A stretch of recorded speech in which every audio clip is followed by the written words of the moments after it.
I just want to start this video off by thanking everybody who kindly commented on my last video, because it takes a lot, you know, to make YouTube videos and to put content out there. And a lot meaning that it takes a lot of bravery and courage to put all your thoughts out there. I mean, half the time I'm kind of scared that I'm babbling like I am right now. And the other half, I'm pretty nervous about the jokes that I make. But you guys seem to like what I say, so I must be getting something right. So I guess I'm gonna start this video off by saying, you know what? If you like what we're talking about on this channel, you can join in. I don't care if you disagree. Feel free to do so in the comment section, politely of course. So feel free to like, subscribe, and you know the usual. I'm not gonna say it. I'm just not gonna say it, because at this point it's getting kind of cheesy. You know what I want to talk about? Wakanda, okay? I know I'm late, and everybody and their grandmothers and their uncles and second uncles and that Ghanaian auntie that you had a conversation with like 2 years ago have already had a conversation about this movie, because they've dissected it, and then here I am nursing a baby and I couldn't make it to the movie theater. What better fucking excuse than that? But nevertheless, I did watch it. Oh my god, holy shit, honey. I just gotta tell you that movie I'm not sure without Ryan Coogler and the amazing and eloquent black writers that were on board with this project, if this movie would have just been as powerful and emotive and intellectual as it was. Like, I'm not sure if Wakanda would have been as sublime as it was, and if we would have seen as rich and diverse characters as Nakia, T'Challa, and a problematic fave, Killmonger, if the production was, as it always is, all white. Ryan Coogler was able to tell a story that had never been told in Hollywood. He was able to, you know, portray the psyche of the black characters, addressing what black people go through on a regular, the anger that we feel through the character of Killmonger, the empowerment that we feel through the characters of Nakia and T'Challa. But I'm not just gonna fangirl. I'm actually gonna have a conversation here. There's a clear dichotomy between Killmonger and T'Challa that's supposed to represent the relationship between African Americans and their counterpart, African royalty or upper class Africans. Killmonger was born in America, raised in the ghetto, significantly abandoned by his African relatives. That's pretty loaded theme right there. And when he does go back to Wakanda, he's made to feel a stranger amidst what should be his own people. Now, granted, that was majority his fault. If he'd probably come in and said, "Hi, my fellow Wakandans, can I join you?" and not bulldozed through, feeling entitled, I'm sure they would have accepted him. But yet, there's still something to be said there about African Americans potentially feeling abandoned by their African counterparts. There is painful history manifesting in this relationship, and ultimately the movie does a good job at capturing that. There are two camps of political strategy in this film. Well, actually three, if you count Nakia as a political strategist, but for simplicity's sake, we'll just go with the two. Killmonger believes in violence. He hates that Wakandans have enjoyed their relative privilege while the rest of the black world suffers.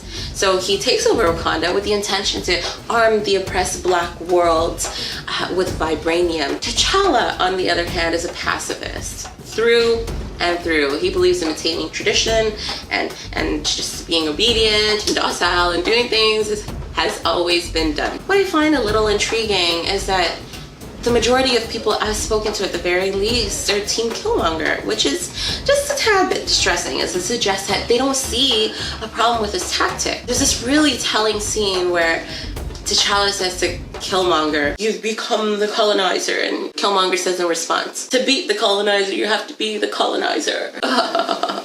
Killmonger's rhetoric is one that's often invoked in radical leftist spaces, and it's one that I've fallen for. And I do think that to some level extent violence is necessary, but I'll tell you why it's problematic in this particular movie. The kind of havoc that Killmonger reaps on Wakandans really begs the question as to who his true enemies are. I mean, the guy penetrates an African nation by using their own tradition and laws to gain control of their resources. And he does this so that he would acquire the capital needed to oust governments and gain international power. Check this out. He literally goes to Africa to steal resources, just let that percolating your mind a little bit. As percolating, add to it that this guy has the audacity to even impose his own values on an already functioning system of governance. Isn't that what colonization and the transatlantic slave trade were all about? Add to that the part in which Agent Ross identifies Killmonger as one of us. I mean,